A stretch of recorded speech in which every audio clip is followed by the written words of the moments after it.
Workplace bullying is on the rise, but so is suicide and mass shootings. And I think that the moment someone decides to delete themselves or others, and workplace bullying is the culprit of it, is when everyone is going to rally around to advocate for something to take place. I'm not a believer that you should wait till something happens to then therefore want to take charge. Change needs to happen now to prevent people from even getting to that mentality. Not that mass shootings in the workplace hasn't happened before, but not too many has really been contributed to workplace bullying, harassment, and intimidation. But I think people are going to start getting vocal about, harming themselves and others, and that being the root of them doing that. The Lincoln University community is reeling after the death of Antoinette Candia-Bailey, the Vice President of Student Affairs and a mentor on campus. And there has been an outcry from students and alumni to have Lincoln's current president, John Mosley, removed. According to Bonds, the email alleges Mosley harassed and bullied Candia-Bailey. In an interview with NBC News, Candia-Bailey's mother and husband say she had a strained relationship with Mosley and was fired on January 3rd. Hello loves, it's Nicole, and as you can see, I am back in my Stand on Business corner. It has been a while since we have talked about workplace bullying, harassment, intimidation, but it would be disingenuous of me to not address the passing of Dr. Candia-Bailey. As I am on my own personal journey to healing and moving past my experiences with being bullied and all the other things in between at my previous place of employment, I am going to keep this brief. Plus, this is not about me, and I want to be respectful as someone has lost their life. With full transparency and out of solidarity for Dr. Bailey, I want to address two things. Okay.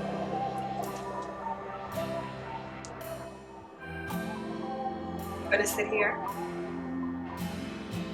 Obviously, I need emotional support, so thank you, Mama. So Suge has decided that she's going to be a part of this video. I'm trying my best to keep her out of the frame, but that's an emotional support animal for you. They're going to show up and be your emotional support when you need it, and clearly in this moment, she feels my energy, and so here she is. Anywho, the first thing, folk implying that they could never or would never allow a job to take them out of here, or however they are implying that they would never take their life over a job. And to that I would say, good for you. Congratulations on being able to mentally withstand certain types of obstacles. As someone who has had thoughts and failed attempts at unaliving themselves, it is so disheartening and insensitive to hear people speak about this matter in that way. Not everyone is capable of not allowing negative thoughts of harming themselves to become a reality, especially when they're battling so many conflicting elements, whether good, bad, or indifferent.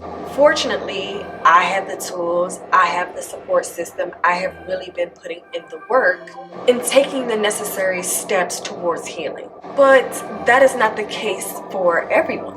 We can be so quick to count people out as weak, when in reality, those people display immense strength on a daily basis to just live, to exist, to want to be here another day. And that's because their fight is invisible to others.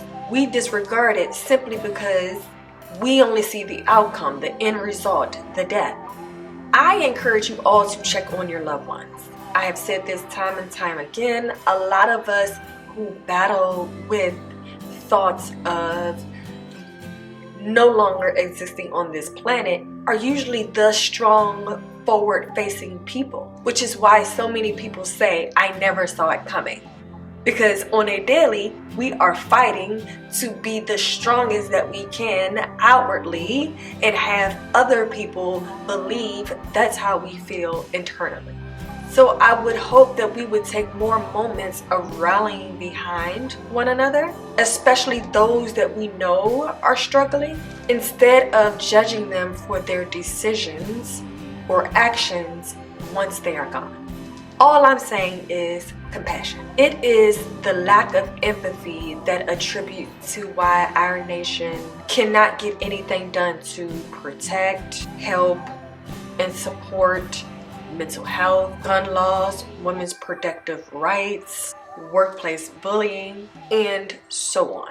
Secondly, the demand folk only seem to have for the resignation, the removal, the firing of Lincoln University's president has me saddened.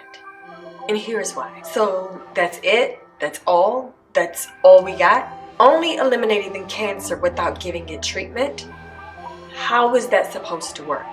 He gets removed, and then what? Like, where are the laws? The people advocating for the laws. Forgive me for not being enthusiastic about, yay, fire him. He leaves, and then what? Is the institution then free to replace him with someone else, another like-minded individual? Because we all know there is a pattern of behavior, a cycle with the placement of certain types of toxic, mentally incapable people in superior and leadership roles. HR and EEOC is not enough. Sometimes those things do not exist or are an option for employees. So I know my expectations are too high. I know this. We still have folk who are freely able to walk into schools, to movie theaters, to grocery stores, and shoot up the place. And nothing substantial, if anything at all, happens to move the pendulum in the direction of strict or tougher gun laws. I am definitely out of my league to think we care about humans and their treatment in the workplace, because we clearly don't think of them in any other space. Moments like this is where I get discouraged and start thinking, like, what is all of this advocacy for when there are no positive results occurring? Those in which I can see. That's a rhetorical question, but my God, Earth is ghetto. I do not intend for this video to be long. I have expressed, shared, and discussed this from multiple points of view, in which, if you are new here, I have an entire playlist of my previous videos discussing my experience with workplace bullying, harassment, intimidation that you can refer to. I just could not address this particular situation. My condolences to Dr. Bailey, her family, her students, her loved ones, and all those who are impacted by her passing. I am going to go and gather myself, as I have been doing amazingly on my journey to healing, and I do not want to have any type of setbacks. My goal is to continuously be going forward and not in reverse, and I don't want a moment like this to supersede all of the hard work that I have put in to bettering myself and moving past what I have endured.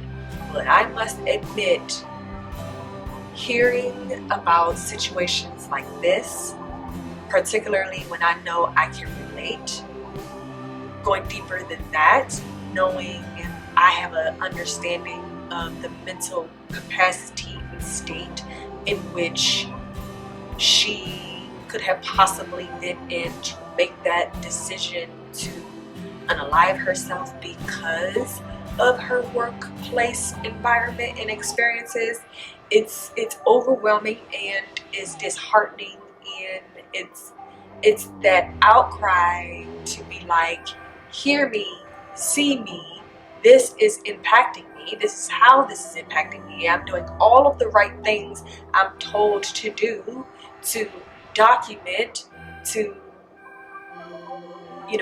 vocalize my experience, and there's no help or end in sight, and then the ultimate result is a place that I love to work because I'm doing what I know my calling, my mission, my passion is to do, and someone is impacting my mental health, then insult to injury decides they want to fire me or let me go. It's a lot.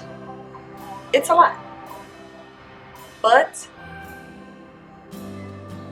onward and upward, and I can just say that now I am going to be standing on the shoulders of another powerful, gifted woman.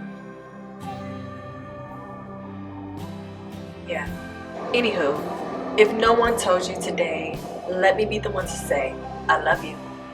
Bye.